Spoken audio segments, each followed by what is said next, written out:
Hey guys, তোমরা কেমন আছো? আশা করি ভালো রয়েছে। আমিও খুব ভালো রয়েছি। আজ হলো 23শে রোজা, আর সবাইকে আমার তরফ থেকে চাঁদ রাত মোবারক। অ্যান্ড আমি নিচে যে দেখি সব ড্রাই ফ্রুটগুলো ভিজানো রয়েছে, কারণ হলো শিরখোরমা হবে। আর আমি তোমাদেরকে দেখিয়েও দিচ্ছি, যেমন আমি রোজ দেখাই। অ্যান্ড আজকে সব লাস্ট রোজা বলে কথা, কিন্তু বোঝাই গেল না দিনগুলো কিভাবে কেটে গেল।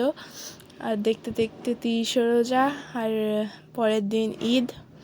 তো এখানে হালিম করা হয়েছিল আমাদের পুরো একটা তামার হাঁড়িতে। দেন ফল যেগুলো ছিল তোমাদেরকে দেখাচ্ছি, আর হালিমটাও দেখালাম।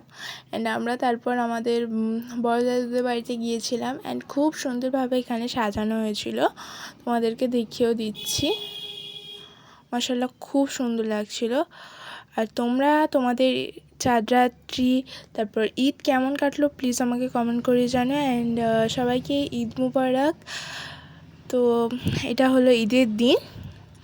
তো তারপরে সকালবেলা উঠে দেখি আমার মেহেন্দিটা তোমাদেরকে দেখিয়ে দিচ্ছি, খুবই সুন্দর হয়েছিল। আর এইটা তো মারাত্মক সুন্দর হয়েছে, বলার বাইরে। আর খুবই আর আবার একটু সকালবেলা একটু বৃষ্টি হতে শুরু করে দিয়েছিল, তার জন্য দেন একটুখানি এটা কুনাফা করেছিল।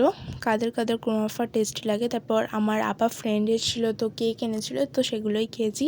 তারপর আবার আমরা ঈদের দিন রাত্রিবেলা আবার যাচ্ছি বড় দাদাদের বাড়িতে, আর উনো খেলছিলাম। কারা কারা উনো খেলতে পছন্দ করে আর কারা কারা খেলতে পারো আমাকে প্লিজ কমেন্ট করে জানিও। অ্যান্ড কাজিনদের সাথে এতই মজা করেছি বলার বাইরে। Thanks for watching, by.